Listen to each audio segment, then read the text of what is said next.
तो आज के वीडियो का ज़्यादा कुछ मकसद ना बस हम ये देखाई तो उनके वीडियो में कि कगो अइसन होली गाना जौन बहुते ज़्यादा बाजल बहुत ज़्यादा व्यूज आइल।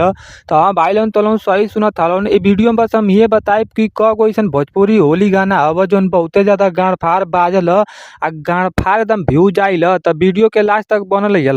आइए देखते हैं, बैठचंद मजा आएगा। 13 नंबर पे आवत है प्रमोद प्रेमी लाल यादव गाना रहरी में बहरी लगावल। इ गाना जौन आइल है 4 साल पहले आइल है। ए गाना पे तो उनके व्यूज बता दी तो 40 मिलियन व्यूज आइल रहे। 12 नंबर पे आवत हमारी रितेश पांडे तुहार मुठ हमार छोट। इ गाना जौन देखबा तो बहुते ज्यादा अश्लील बा। ना तो इ गाना जौन आइल है 9 साल पहले आइल है। इ गाना पे व्यूज तो उनके बता दी तो 43 मिलियन व्यूज आइल।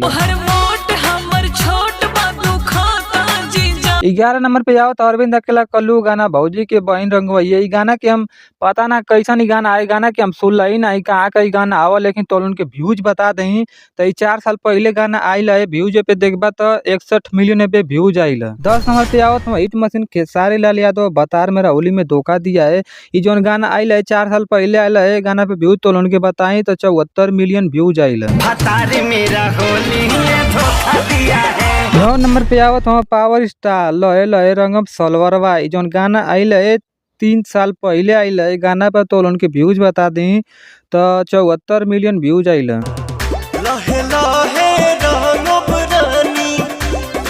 8 नंबर पे आवत हम फिनो खेसारी लाल यादव बदल गईली काजल। 3 साल पहले आइल है गाना।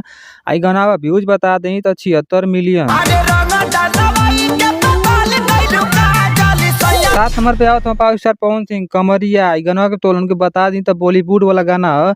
इ गाना जौन आइल है 4 साल पहले आइल है। गाना पे तो उनके व्यूज बता दी तो 100 मिलियन व्यूज आइल। 6 नंबर पे आवत हम खेसारी लाल यादव बता रही है होली के बाद। इ गाना जौन आइल है 6 साल पहले आइल है। गाना पर व्यूज बता दी तो 120 मिलियन व्यूज। 5 नंबर पे आवत हुआ खेसारी लाल यादव रंगवा पेटीकोट में गई। गाना जब आइल है 6 साल पहले आइल है। गाना पर व्यूज बता दी तो 120 मिलियन व्यूज। 4 नंबर पे आवत हुआ खेसारी लाल यादव बतार मोर टेम्पू के ड्राइवर। इ गाना जौन बात 3 साल पहले आइल है। गाना पर व्यूज बता दी तो 120 मिलियन व्यूज। 3 नंबर पे आवत हम पावर स्टार पवन सिंह मजेदार गाना लेके। गाना का नाम ही है कि लहंगा लस लस करता। ये जौन गाना आइल है 3 साल पहले आइल है। गाना पर इतना व्यूज आइल कि 170 मिलियन व्यूज आ गई।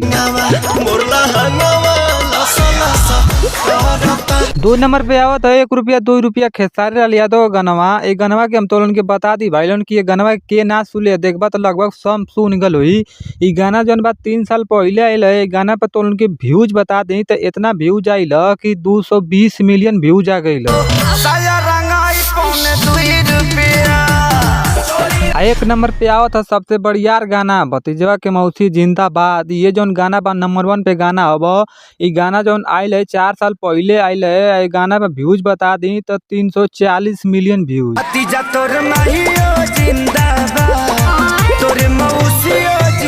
तो भोजपुरी होली का सबसे बढ़िया गाना ये गाना भतीजवा के मौसी जिंदाबाद। आई गाना खेसारी लाल यादव तो काही बाजल बा, इतना बाजल बा कि केहू अबले बाकी ना सुने खातिर। आ अभी भी बजबे करी या कितना बाजी गाना कहाँ ले व्यूज जाई एकर कोनो रुकावट ना।